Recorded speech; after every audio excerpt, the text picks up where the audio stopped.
This is Channels Television's breaking news.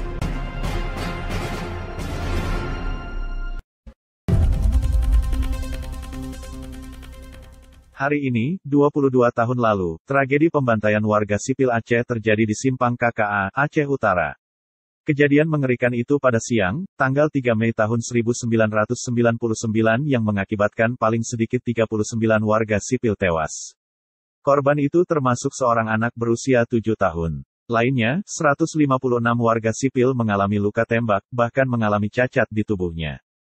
Korban lainnya 10 orang hilang tidak diketahui kemana rimbanya. Bisa jadi diambil oleh aparat lalu dihilangkan. Ini karena pihak keluarga sudah mencari kemana mereka dan tidak pulang ke rumah pasca kejadian di Simpang KKA itu. Pihak yang mendata kejadian ini adalah sumbernya LSM Kontras atau Komisi untuk Orang Hilang dan Korban Tindak Kekerasan Cabang Aceh.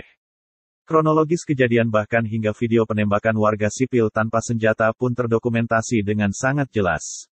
Bahkan terbukti penembakan terhadap rakyat sipil Aceh itu bukan dengan peluru karet melainkan dengan peluru senjata tempur.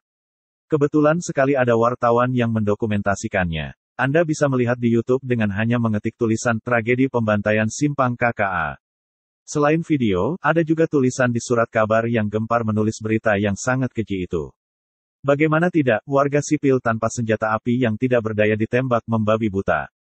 Mayat bergelimpangan di jalan dan ada korban yang berdarah-darah tergeletak di jalan berusaha merayap untuk menghindar dari desingan peluru aparat militer TNI.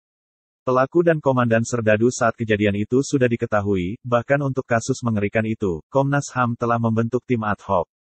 Setelah selesai menyelidikinya hingga mengeluarkan keterangan pers pada tanggal 22 Juni tahun 2016, akhirnya terdapat bukti pelanggaran HAM sangat berat terjadi pada peristiwa KKA di Aceh Utara, tanggal 3 Mei tahun 1999 lalu itu.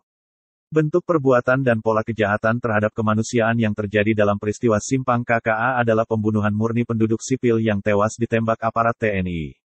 Begitu juga penganiayaan terhadap warga sekitar lokasi di Simpang KKA. Terdapat sejumlah nama yang diduga terlibat sebagai pelaku dan penanggung jawab dalam peristiwa tersebut.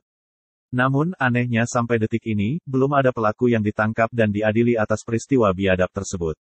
Belajar dari pengalaman sebelumnya, tindakan impunitas atau kebal hukum adalah tindakan sangat zalim.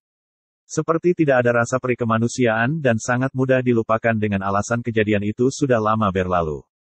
Sebenarnya memang tidak ada keinginan untuk menegakkan hukum karena penguasa Indonesia dari dulu hingga kini asal Jawa dan berjiwa militeristik.